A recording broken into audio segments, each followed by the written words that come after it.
वाले जितने भी गायक है, इन तमाम गायकों को हाईजैक किया जा रहा है। तो अभी अभी मुझे गुप्त सूत्रों से ये पता चला है कि हमारे बुद्ध विहार में, मतलब कि नागार्जुन बुद्ध विहार में एक स्पेशल पर्सन आ रहे हैं। अब वो कौन आ रहे हैं वो तो बुद्ध विहार पहुंचने के बाद में आपको मैं बताने वाला, थोड़ा सस्पेंस है। उसके पहले व्लॉग की शुरुआत कर ले। तो कैसे आप सब, उम्मीद आप सभी लोग ठीक होंगे और स्वागत है आप सभी का मेरे यूट्यूब चैनल पर जिसका नाम है मिशनरी पराग।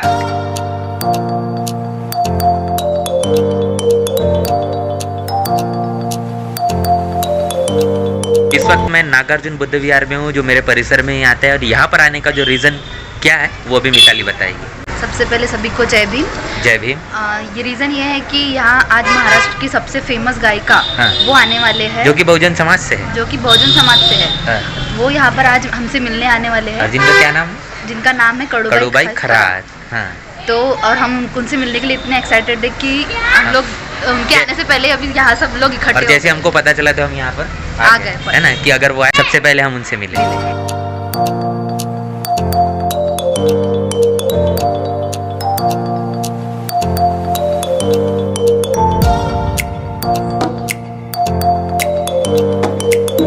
तो ये हमारे बुद्ध विहार में जब भी मैं आता हूँ तो ये सारी चीज़ें मुझे देखकर बहुत ज़्यादा पॉजिटिविटी फील होती है।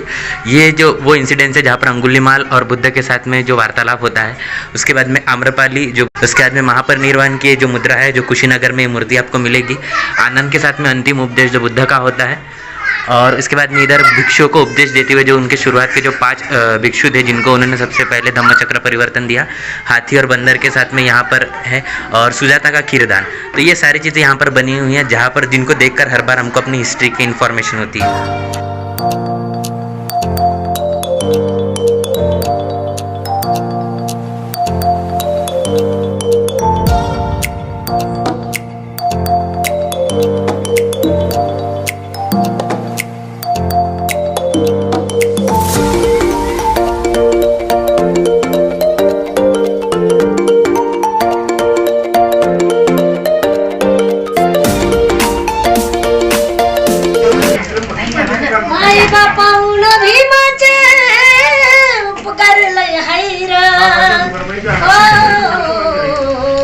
तुम्ही खाता त्या भाकरीवर, आपू खातो त्या भाकरीवर, बाबासाहेबांची सही हाय र. तुम्ही खाता त्या भाकरीवर, बाबासाहेबांची सही हाय र.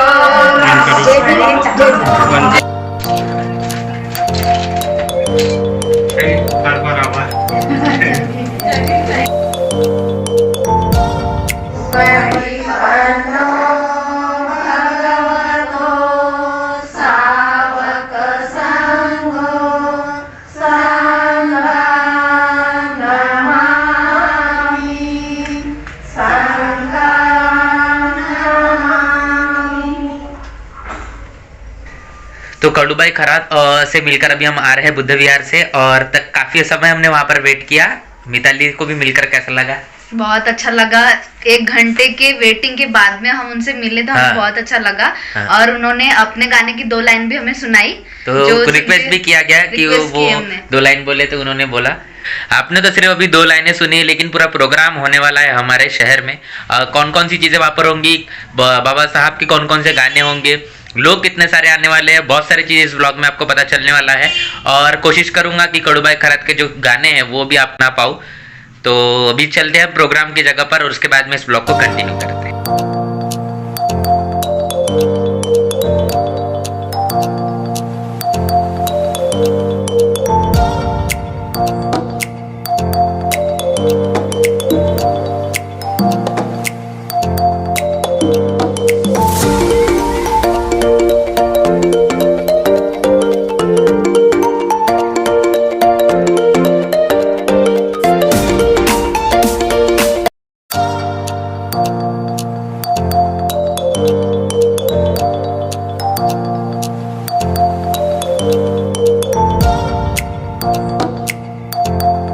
तो आप देख रहे हैं यहाँ पर बुद्ध और बाबा साहब की कितनी खूबसूरत मूर्ति बनाई गई है। लेकिन यहाँ पर जो बाबा साहब की मूर्ति है, खासकर मुझे वही मूर्ति पसंद है। बाबा साहब अपना हाथ और उंगली सामने कर कर इशारा करते हैं कि हमको संसद रूपी इमारत पर कब्जा करना है।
प्रथम महामानवांना अभिवादन करते आणि असलेला चित्रपट आपल्या लगतच्या चित्रपटगृहात अवघ्या काही दिवसात येत आहे.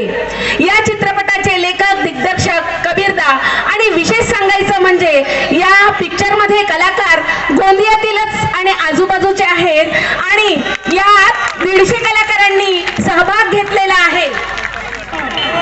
तुझे शान से जुना है, तुझे शान से जुना है और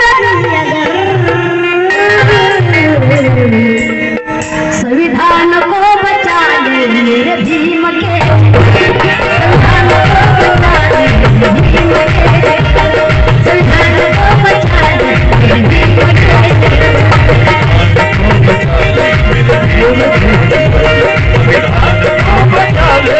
भीम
जोर से बोलो जय भीम.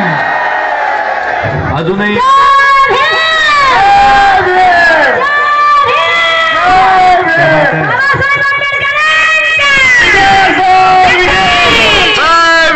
एकच फक्त सूचना, कोणी उभं राहून डिस्टर्ब करू नका. आपल्याला अतिशय शिस्तीमध्ये हा सोहळा दाखवायचा आहे. माता भगिनींचे मोबाईल सगळे गाड्या नसतील, साधे असतील तर टॉर्च लावा.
लगा अभी तक? मजा आया ना? पूरे व्लॉग के अंदर में जितना पार्ट आपने अभी तक के जो इस प्रोग्राम का देखा, तो मुझे भी ये व्लॉग शूट करते हुए बहुत ज्यादा अच्छा लगा, बहुत ज्यादा मजा आया।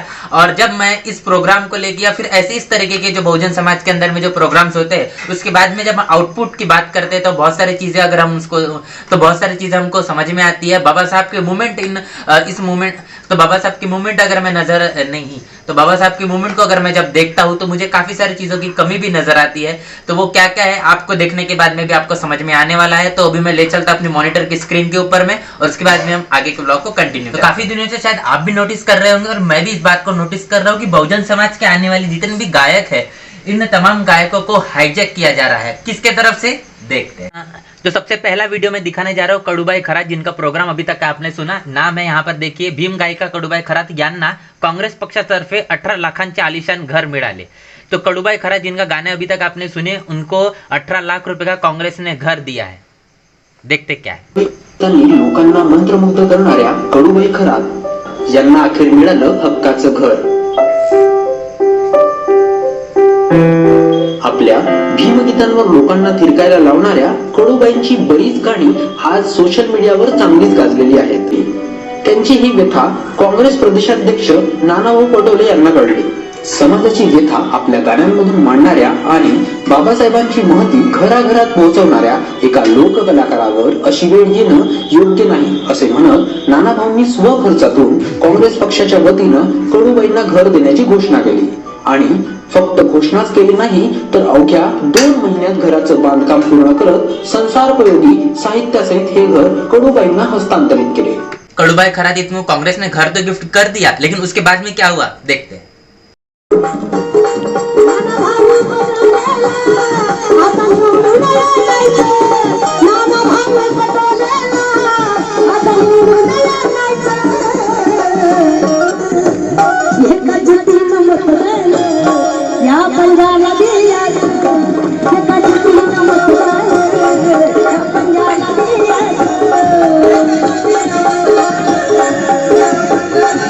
और कुछ मैं आपको दिखाना चाहता हूँ, उसके बाद में लास्ट में इन सभी के बारे में हम डिस्कशन करें। आम्ही लढणार नाही, हे पवार साहेबांचं सरकार आहे, तुमच्या बापाच्याने पण पडणार नाही। बांधवानो भगिनीनो काही सांगतोय ऐकून घ्या ना, तुम्ही भगीरथ भालके यांना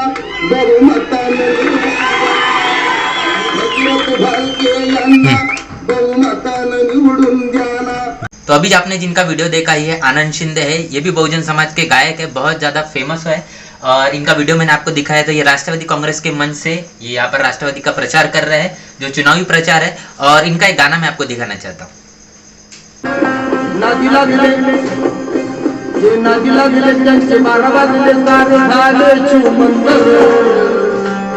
पवार साहेब एक नंबर, पवार साहेब एक नंबर। तो ये सिलसिला यहाँ पर खत्म नहीं होता, लास्ट में तो और एक इंटरेस्टिंग मेरे पास में बचा हुआ है, वो आपको दिखाता हूँ। देखो।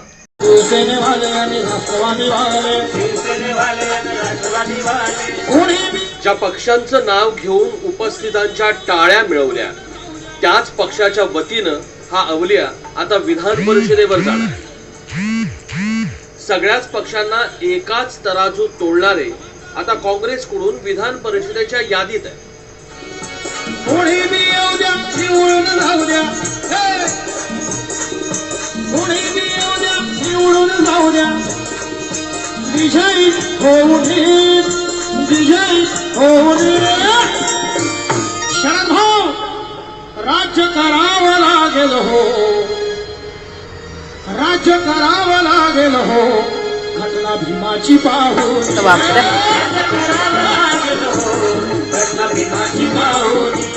नाव है भीम गीत गायक अनिरुद्ध बनकर। अभी आपने जिनको सुना उनका नाम है अनिरुद्ध बनकर, जो भी एक बहुजन समाज के गायक या और आपने देखा कि अब इन्होंने कांग्रेस ज्वाइन कर चुकी है। ऐसे तमाम बहुजन समाज के जो गायक है जिनको कांग्रेस के तरफ से, राष्ट्रवादी की तरफ से, मनुवादी पार्टियों की तरफ से इनको हाईजैक किया जा रहा है। अब इसके पीछे का क्या रीजन है मैं आपको एकदम शॉर्ट में समझाना चाहता हूँ, आप भी अपने हिसाब से इसकी समीक्षा कर सकते हैं। इसमें मुझे जो रीजन समझ में आता है इसके पीछे का यही है कि बहुजन समाज के अंदर में ये तमाम बहुजन जो गायक है ये बहुत ज्यादा फेमस है और इनके ऊपर में इनका इन्फ्लुएंस बहुजन समाज के ऊपर में है। जब भी ये गाते हैं तो इनके सिर्फ नाम से ही लाखों की, हजारों की भीड़ जमा हो जाती है और ऐसे समय के अंदर में बाबा साहब के जहां पर गाने गाए जाते हैं तो बहुजन समाज, स्पेशली महाराष्ट्र का जो बहुजन समाज है ये बहुत ज्यादा भावनात्मक है और भावनात्मक रूप से ये भीड़ इकट्ठा हो जाती है और तमाम तरीके की ये जो मनुवादी पार्टियां हैं इन बहुजन समाज की इस भावनाओं से खिलवाड़ कर कर बाबा साहब के गानों के साथ में अपने मनुवादी विचारधारा के तरफ में डाइवर्ट करना चाहती, मनुवादी पार्टियों की तरफ में डाइवर्ट करना चाहते हैं। यही उनका मेन इंटेंशन है। तो बहुजन समाज इस बात से सावधान रहे, बाबा साहब की बात को ध्यान में रखे कि बाबा साहब ने कांग्रेस को लेकर जो किताब लिखी है उस किताब के बारे में गांधी और उनकी कांग्रेस ने अछूतों के लिए क्या किया ये किताब तक बाबा साहब ने लिख दी। और इस किताब के अंदर बाबा साहब लिखते हैं कि कांग्रेस का चवन्नी कभी मेंबर मत बनना।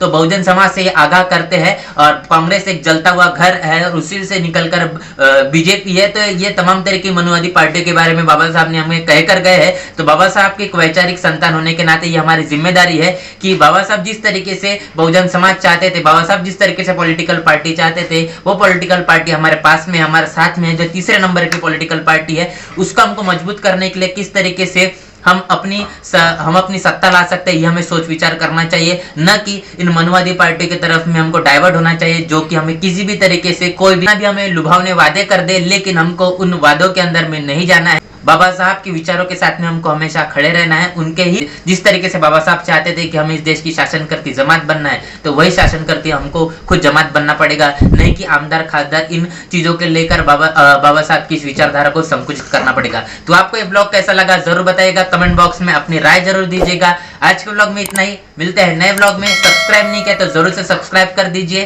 तो तब तक के लिए जय भीम, जय भारत।